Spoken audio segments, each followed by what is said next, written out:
विधानसभा चुनाव से ठीक पहले उत्तर दिनाजपुर जिले के चोपड़ा में तृणमूल खेमे में फूट पड़ गई है। चोपड़ा के माझियाली ग्राम पंचायत के सुईगच बूथ के मौजूदा सदस्य चंदन दास उर्फ भीम ने सत्ताधारी पार्टी पर भ्रष्टाचार के आरोप लगाते हुए तृणमूल छोड़कर भाजपा का दामन थाम लिया। वे बुधवार को चोपड़ा के कालागाछ इलाके में भाजपा के ब्लॉक पार्टी ऑफिस में एक प्रोग्राम के जरिए भगवा खेमे में शामिल हुए। पता चला है कि भाजपा की चोपड़ा 2 नंबर मंडल कमेटी के अध्यक्ष नित्या पाल ने इस ज्वाइनिंग को लीड किया। भाजपा नेताओं ने नए लोगों को पार्टी का झंडा थमाकर उनका स्वागत किया। चंदन दास के साथ आज कई और लोग भी बीजेपी में शामिल हुए। भाजपा नेतृत्वों ने बुधवार चंदन दास के ज्वाइन करने से काफी उत्साहित हैं। चोपड़ा नंबर 2 मंडल के भाजपा अध्यक्ष नित्या पाल ने तृणमूल कांग्रेस को चेतावनी देते हुए कहा, अगर विकास नहीं हुआ तो लोग तृणमूल कांग्रेस पर भरोसा नहीं रख पाएंगे। सिर्फ एक ग्राम पंचायत सदस्य नहीं बल्कि आने वाले दिनों में मझियाली क्षेत्र से 10-15 और तृणमूल कांग्रेस सदस्य भाजपा में शामिल होने के लिए हमारे संपर्क में हैं। चुनाव से पहले मझियाली ग्राम पंचायत भाजपा के नियंत्रण में आ जाएगी। দেখুন পশ্চিমবঙ্গ জুড়ে যে টিএমসির দুর্নীতি, সেই দুর্নীতির বিরুদ্ধে মানুষ মুক্তি চাচ্ছে। এই মুক্তির জন্যই টিএমসি আজ নিজেদের দল ছেড়ে বিজেপিতে যোগদান করছে। আসলে বিজেপির যে জনজোয়ার, পশ্চিমবাংলায় যে পরিবর্তন আসতে চলেছে, তার এইটা একটা প্রমাণ। এই আমাদের 82 নম্বর বুথের মেম্বার, রানিং মেম্বার টিএমসির, আমাদের 63 নম্বর বুথের প্রেসিডেন্ট টিএমসির, 5 ম্যান কমিটির সদস্য জিতেন দা এবং 79 নম্বর বুথের সদস্য পুলক দা, এরা টিএমসি ছেড়ে বিজেপিতে যোগদান করলো। দেখুন, উন্নয়ন না হলে মানুষ ভরসা না বলে টিএমসি অত কামাই, ওখানে ছেড়ে বিজেপিতে কেন যোগদান করবে? মানুষ চাচ্ছে স্বচ্ছ একটা সমাজ, সেই সমাজে পরিবর্তন আনার জন্য টিএমসি পর্যন্ত বিজেপিতে আসছে। বিগত দিনে আমরা মাঝালি অঞ্চলে আরও 10 থেকে 15টা মেম্বারকে যোগদান করাবো, তাদের সাথে আমাদের যোগাযোগ আছে এবং দীর্ঘদিন ভাবত যোগাযোগ চলতেছে। আমরা যোগদান করেই ভোটের আগেই হয়তো আমরা পঞ্চায়েত দখল করবো, বিজেপির পঞ্চায়েত হবে মাঝালি। এখানে আমি দু একটা কথা বলছি। কালকে আমাদের জয়েনিং হয়ে গেছে, আজকে হলো পরিচয় সভা। তা আমার বুথ নাম্বার হলো 82, সুইগজ বুথ। আর হ্যাঁ, সুইগজে বর্তমান রানিং মেম্বার। টিএমসি ছিলাম, এখন ভারতে বিজেপির জয়েন করলাম কালকে। টিএমসির অনেক দুর্নীতি আছে, ওগুলো বললে অনেক বলার কিছু নাই। আমাদের সুইগজ বুথের নাই করে 60 বছর ধরে একটা স্কুলে ভোট হচ্ছে, সেটা ফাঁকা মাঠে নিয়ে চলে গেছে।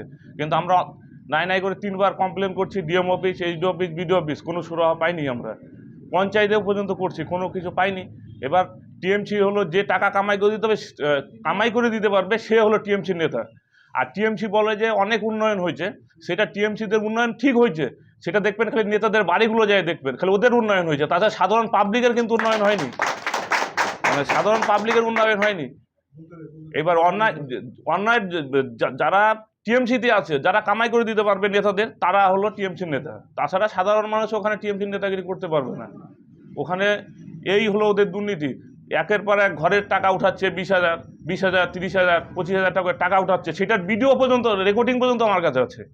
আমার এমন কোনো মাঝিয়ালি অঞ্চলের এমন কোনো বুথের রেকর্ডিং নাই যে আমার কাছে নয়। আমার সব বুথের টাকাগুলো যে ওরা কালেকশন করছে, সে রেকর্ডিং পর্যন্ত অনেকেই রেকর্ডিং করে আমাকে দিয়ে দিয়েছে। কিন্তু টিএমসি নেতারাই করছে, সেগুলো প্রমাণ আমার কাছে আছে, রেকর্ডিং করা আছে। কিন্তু ওগুলো আরও পরে ওগুলো সব আমি দিয়ে দিব। কারণ হলো এই যে ওরা কালেকশন, নেতাগুলো অর্ডার করতেছে বুধে 15,000, 20,000, 30,000। যদি বলে 15,000 কালেকশন করো, বুধে যায় 30,000 কালেকশন। কারণ এগুলো রেকর্ডিং আছে, অনেক নেতা বলে দিতে পারে যে ওটা মিথ্যা কথা বলছে। আর যদি অনেক নেতা, এখন আমি জয়েন করার পর অনেক নেতাই বলবে যে ও দুর্নীতি করছে, তার জন্য আমরা ওকে সাসপেন্ড করছি। এবার দুর্নীতি করছে কোনো একটা পাবলিক আমার বুথের যদি আঙুল দেখায় বলে যে আমি ওর কারো কাছ থেকে 100 টাকা নিয়েছি, ওই দিনকে আমি মেম্বারের থেকে রিজাইন দিয়ে দিব। যদি কোনো পাবলিক যদি বলে যে 100 টাকা নিয়েছে মেম্বার আমার কাছ থেকে, আমি যার কাজ করে দিয়েছি একটা লোক বলতে পারবে না। বিধানসভা নির্বাচনের আগে হঠাৎ করে দলবদল, বিধানসভার এটা কোনো না, অনেক দিন ধরেই মানে এদের দেখে আমি এই পার্টির সাথে আমার অনেক দিন ধরেই সম্পর্ক। এদের মানে এই যে টাকা উঠা বুটিনে এই যে প্রতিবাদ করাতে ওদের সাথে আমাদের সম্পর্ক অনেক দিন ধরেই ভালো না। আজকে আপনার সঙ্গে কারা কারা যোগদান করলো? আমার সাথে আমাদের গোয়ালটলি বুথের বুথ প্রেসিডেন্ট আছে, নন্দকিশোরের সেক্রেটারি আছে, বুথ সেক্রেটারি, জিতেন দা হলো 5 ম্যান কমিটি আছে, আরও আরেকজন জয়েন করছিল, সে আসতে পারে নাই আজকে, ওর বাড়িতে একটু অসুবিধা আছে, তার জন্য ও আসতে পারে নাই। আপনার নাম? চন্দন সরকার, সবাই ভীম বললে সবাই চেনে।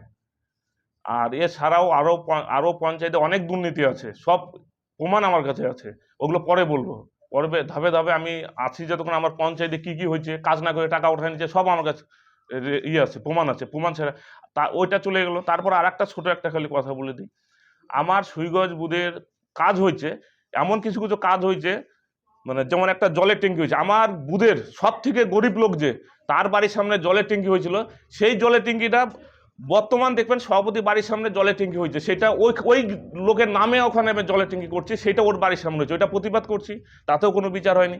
এবার ওইটা যে ওর বাড়ির সামনে হয়েছিল, সেটাও আমার কাছে এখন কাগজ চাইলে আমি এখনই কাগজটা দিয়ে দিতে পারবো, আমি প্রমাণ দিয়ে দিতে পারবো যে ওইটা ওর নাম হলো গাদাম সিং, প্রাইমারি সুইগঞ্জ স্কুলের পাশে গাদাম সিং, তার বাড়ির সামনে একটা জলের ট্যাঙ্কি ছিল, সেটা তার মানে ক্ষমতার অপব্যবহার করে তার বাড়ির সামনে বসায় নিছে জলের ট্যাঙ্কি, সেটা ওখানে লেখা, এখনও লেখা আছে গাদাম সিংয়ের বাড়ি, কিন্তু জলের ট্যাঙ্কিটা হওয়ার কথা, ওই পাড়ার লোক পুরা গরিব লোক, একটাও বড় লোক নাই, জল ওরা কি মানে লোকের বাড়ি থেকে জল কিনে খায়, 2 মাস লাইনের বিল দিয়ে জল কিনে খায়, সেটাও আমি করে দিতে পারি না। এটাই হলো, এটাও ওখান থেকে সূত্রপাত শুরু, এই হলো বলার আছে।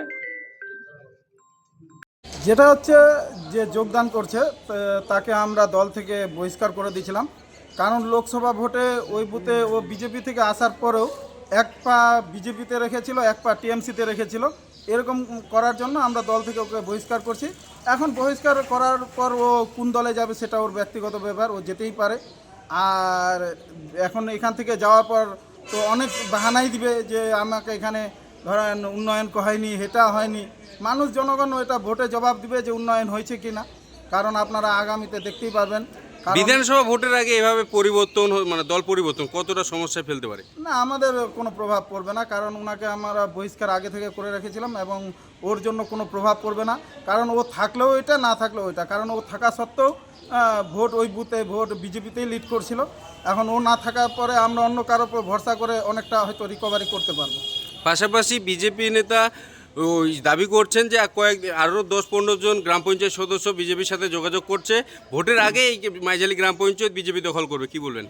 এটা মানে স্বপ্ন দেখছে, হ্যাঁ, দিনের বেলায় স্বপ্ন দেখছে, তো এটা কোনোদিনও সম্ভব না।